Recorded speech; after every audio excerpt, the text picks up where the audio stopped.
ये कहानी है झारखंड के पाकुड़ जिले की, जहां मुल्तानी मिट्टी के पहाड़ पाए जाते हैं। जयवीर सिंह एक व्यापारी था जो पाकुड़ से मुल्तानी मिट्टी इकट्ठी करके दूसरे बड़े शहरों में बेचा करता था।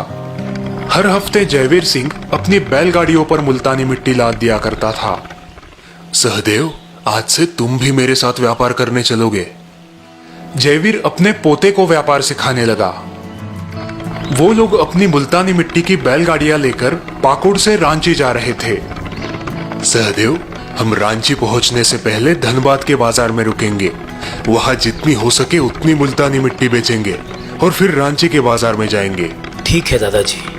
उनकी बैलगाड़ी धनबाद के बाजार पहुंची। वहां जयवीर सिंह ने एक व्यापारी को 10 बोरी मुल्तानी मिट्टी बेच दी। सहदेव, इन खाली बोरियों में हम यहाँ का काला नमक भर लेंगे और फिर इसे भी रांची में बेच देंगे। ठीक है दादाजी। सहदेव ने खाली बोरियों में काला नमक भरना शुरू किया और फिर उन बोरियों को उसने बैलगाड़ियों पर लाद दिया। अच्छा ये बताओ, हमने बोरियों में काला नमक क्यों भरा? शायद इसकी रांची में मांग होगी। मांग इतनी तो नहीं है, लेकिन अगर हम बोरियां खाली ले जाए तो इस बैलगाड़ी का संतुलन बिगड़ जाएगा और इन्हें बेचकर जो कुछ भी मिल जाए वो हमारा मुनाफा ही तो होगा। समझ गया दादाजी।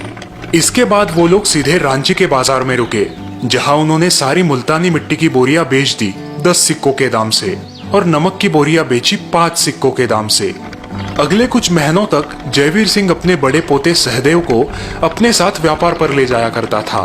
सहदेव भी व्यापार करना अच्छे से सीख रहा था, लेकिन फिर अचानक जयवीर सिंह की तबीयत खराब रहने लगी।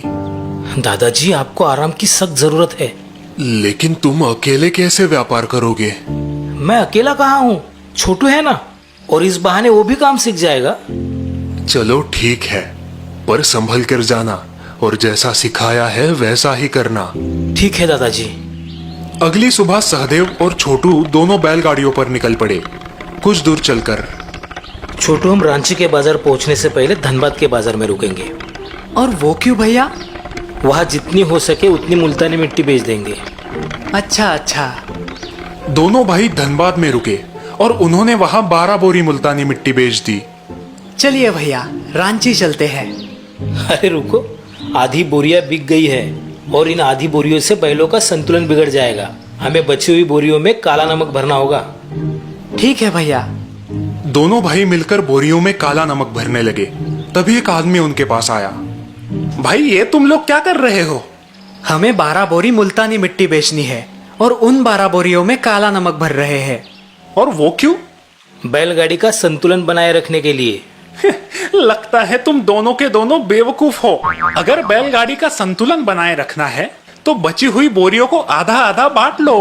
अपने बैलों पर बेकार का भार क्यों लाद रहे हो? आपका सुझाव तो अच्छा है। श्रीमान, क्या आप हमें अपने बारे में कुछ बता सकते हैं? मैं भी एक व्यापारी हूँ। शहर आया था व्यापार करने, लेकिन 2 महीने में जो कुछ भी मैं लेकर आया था वो सब का सब डूब गया। अब अपने गांव वापस लौट रहा हूँ। ठीक है श्रीमान, लेकिन हम अपने बैलों पर भरी हुई बोरियां ही ला देंगे। अजीब मूर्ख हो। वो आदमी वहां से चला गया और सहदेव और छोटू ने बैलों पर बोरियां लाद दी। वो लोग बैलगाड़ी पर सवार हो गए। भैया, हमने उस आदमी की बात क्यों नहीं मानी? क्योंकि उस आदमी का सुझाव तो अच्छा था, लेकिन उसके परिणाम अच्छे नहीं थे। मतलब वो आदमी व्यापार करने शहर आया था, लेकिन उसके सारे रुपए डूब गए। मतलब उसका नतीजा गलत था। हम एक ऐसे व्यक्ति की बात कैसे मान ले जो खुद ही गलत हो? दोनों भाई रांची पहुंचे और वहां उन्होंने सारी मुल्तानी मिट्टी की बोरियां बेच दी। फिर कुछ देर बाद एक राज सेवक उनके पास आया। क्या तुम लोगों के पास धनबाद का काला नमक है? जी सरकार। ये लो, और सारी बोरियां सिपाहियों को दे दो। सहदेव ने जब वो पोतली देखी तो उसमें बहुत सारे सोने के सिक्के थे। सरकार, कोई समस्या है क्या? नहीं, राज पुरोहित जी ने कहा है राज यज्ञ होने से पहले पूरे राज्य को धनबाद के काले नमक से साफ किया जाए। छोटू और सहदेव बहुत ही खुश थे। सिपाही सारी बोरियां लेकर चले गए। भैया, आज तो गजब हो गया। इसीलिए मैं कहता हूँ कि बड़े बुजुर्गों की बात ध्यान से सुननी चाहिए। हाँ भैया, अगर आज हम उस आदमी की बात मान लेते तो हमें ये सोने के सिक्के नहीं मिलते। दादाजी ने ही मुझे समझाया था कि किसी से भी मशवरा लेने से पहले ये जान लो कि क्या वो व्यक्ति मशवरा देने के लायक है भी या नहीं।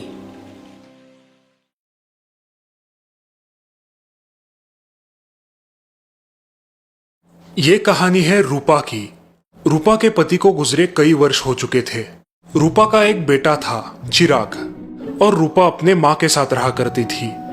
चिराग हमेशा अपनी नानी के पास ही रहा करता था और चिराग की नानी घर का सारा काम करते हुए उसके साथ बातें भी किया करती थी।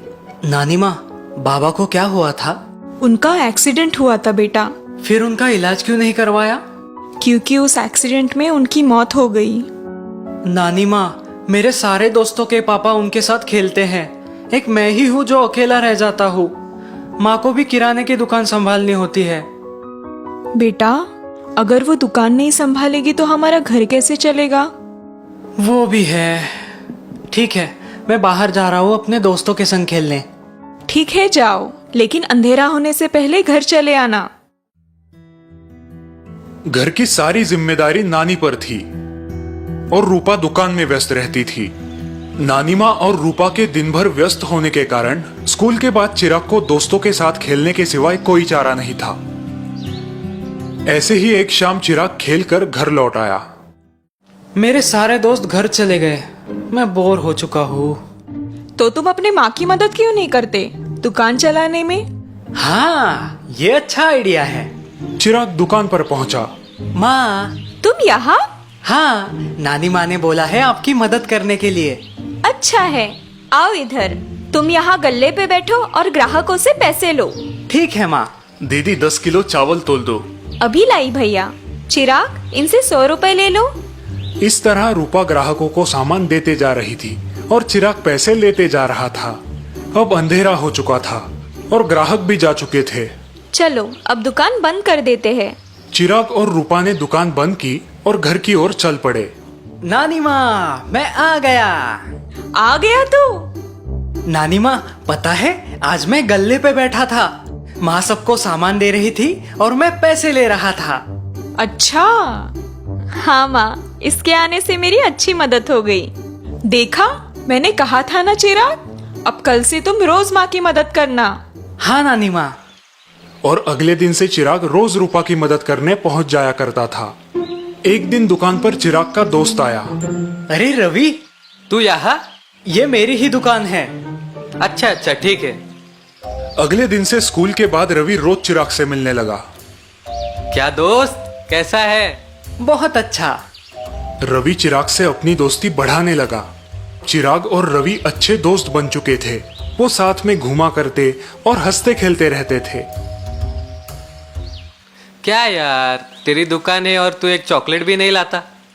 बस चॉकलेट्स ना, कल से रोज चॉकलेट्स ले आऊंगा। और अगले दिन से चिराग दुकान से चॉकलेट चुराने लगा। रवि और चिराग रोज चॉकलेट खाने लगे। ये सिलसिला कई दिनों तक चलता रहा। एक दिन रूपा का ध्यान चॉकलेट्स पर पड़ा। ये चॉकलेट्स रोज रोज कम क्यों होते जा रहे हैं? कुछ तो गड़बड़ है। उस दिन रूपा ने चॉकलेट्स के डिब्बे पर ध्यान दिया।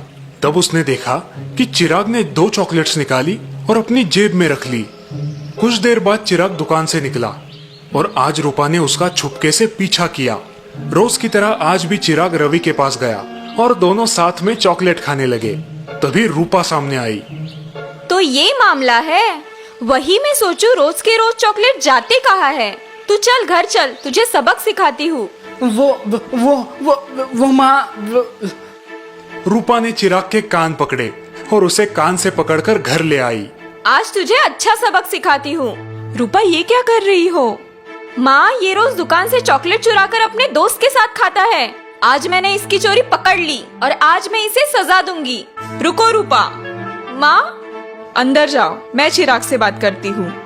रूपा अंदर चली गई। ये क्या है चिराग, तुमने ये सब क्यों किया? वो नानी माँ, वो रवि। चिराग ने अपनी नानी को सब कुछ बता दिया। चिराग, रवि तुम्हारा इस्तेमाल कर रहा है।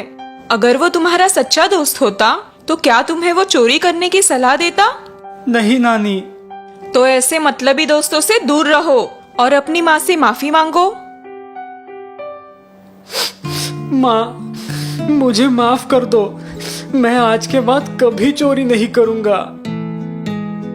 उस दिन चिराग ने अच्छा सबक सीख लिया, चोरी और बुरी संगति करना छोड़ दिया।